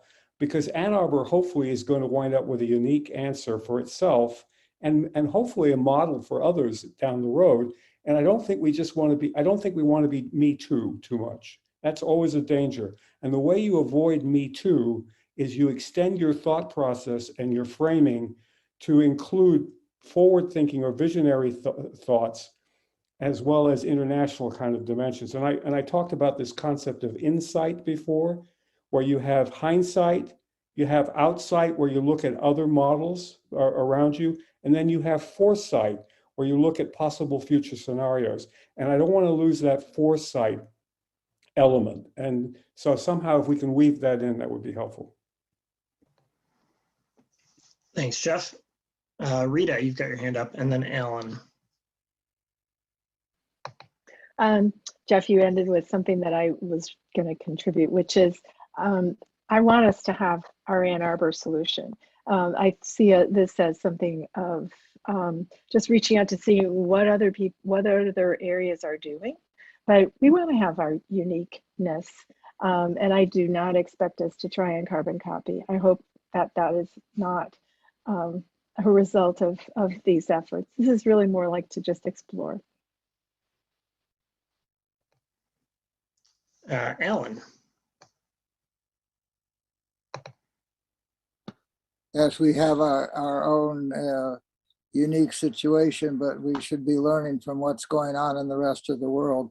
And I encourage you in the agenda notes, the paper that Odile submitted, The Commons, a Key Concept for the Future of Development from France, that reviews many of these ideas. I hope that people will read that and begin to see the commons as a mode of thought that is developing all over the world. How we apply it uniquely in our situation is our challenge, but there's more going on than what we know from our immediate area.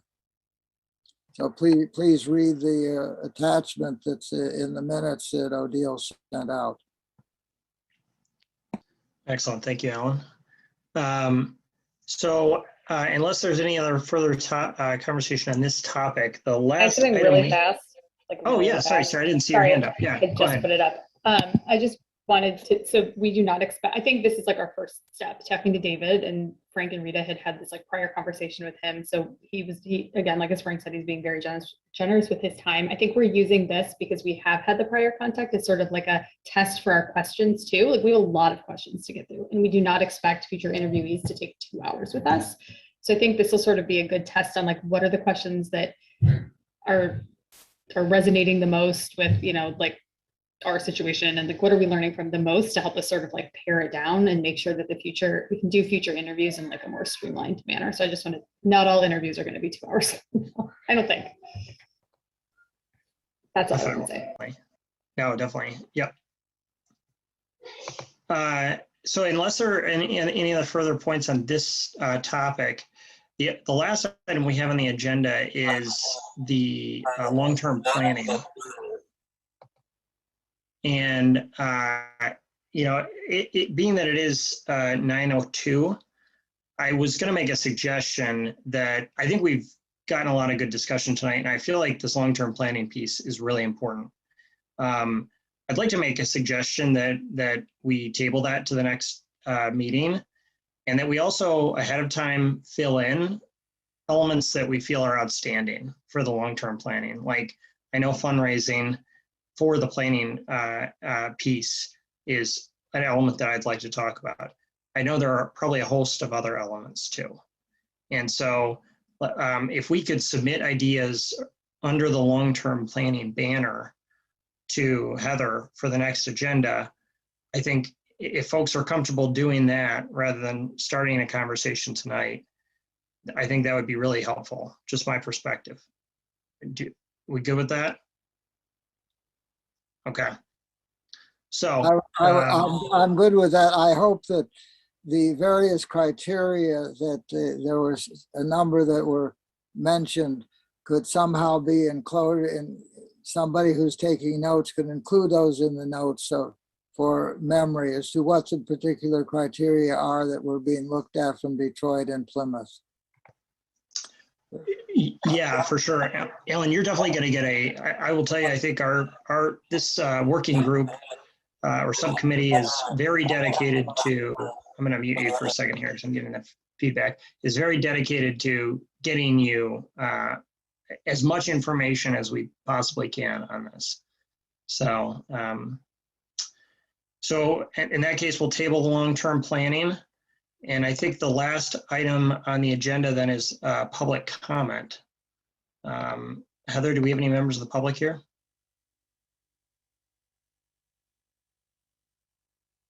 Yes, Robert Black would like to speak. All right. Thank you, Heather. Congratulations all. I am enjoying watching you form a mastermind here. Your respectful communication to each other is creating these channels of communication together, and I'm really applaud you for this good work. I know that you will never present a baked plan to anybody. It should not be done that way. This is a process of patient groundwork, and you're doing it. I'm just so happy to watch this. Your outreach ideas of informing the process from other communities, even the larger picture that Jeffrey said. And then this next one where Sarah's going to chair this, I think you're right on with these sort of mini task forces or whatever you want to call them. And I have a number of notes here. I won't even get into it, but this idea of preparation for outreach, before outreach, like Adam talked about, and what Sarah's going to do with that group is wonderful. And what I've noticed in my work with other companies and watching the major players of facilitation around the Ann Arbor area, this idea of sort of patient, informal conversations.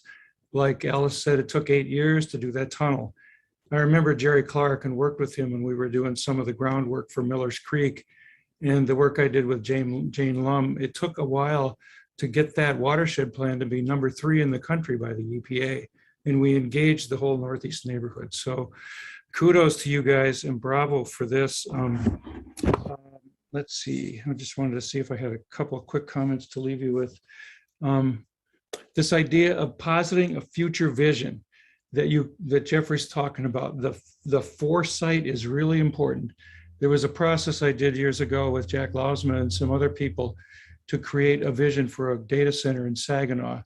And there's a process called backcasting where you go into that future and you create kind of a news item of what it looks like when you're already there. Time travel into the future and see what this is. And if you can create, the Council of Commons can create a compelling vision for the work, build on the task force. Look at page 16 of their recommendations, listening to feedback from the community, building on past work, learning more about commons and common, and then learning more about designing public spaces. You're right on track to do this, and just be patient. It will unfold, but give yourself a target to shoot for. John Kennedy stood on the steps of the Union and started the Peace Corps at late at night one night. He threw out an idea to put a man on the moon in 10 years. It took 8.5 years to do it. So you guys can put your own moonshot out there, and then you might be surprised who will come to that conversation. Mike Martin, the new library director, the new administrator. I think as Alice said so beautifully, the stars are aligning for you. And have faith and just keep up your good work. I really applaud your beautiful work tonight. Thank you. Thanks, Robert. Anyone else, Heather? No, that's it. All right. I'd like to say this is the earliest we've been done yet, so we're continuing to improve. 9:08, I think, and I know there's some laughs. The last thing I'd say is I love being on Zoom for meetings because of the furry friends that join us, and we saw a few of those, and I definitely tried to restrain my laughter. So anyways, it's really wonderful to see all of you again. And can we have a motion for adjournment? So moved. Move. Any seconds? Second. All right, plenty. All in favor, say aye. Aye. Aye. All right. Any opposed? All right, motion carries. See you soon. Thank you. Thank you.